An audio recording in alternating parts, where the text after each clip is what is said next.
Chào các bạn, đây là chị em đội văn nghệ thôn Ngọc Điểm lên xe đi giao lưu văn hóa văn nghệ mừng Đảng mừng Xuân tại xã Hà Đông, thành phố Hải Phòng.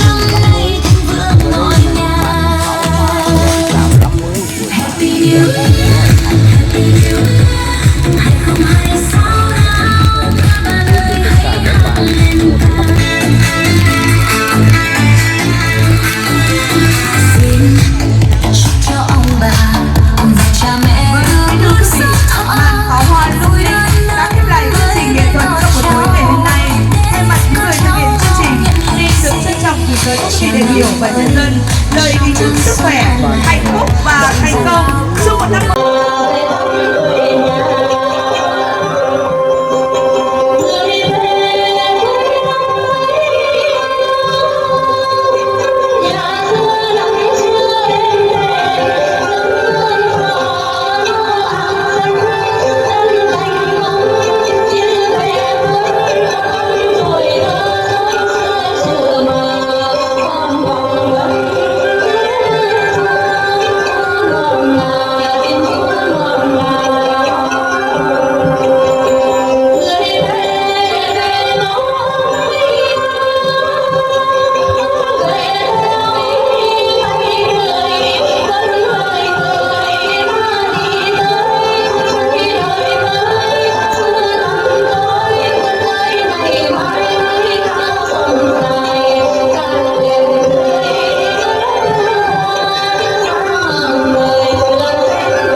và nhân dân lời kính chúc sức khỏe, hạnh phúc và thành công.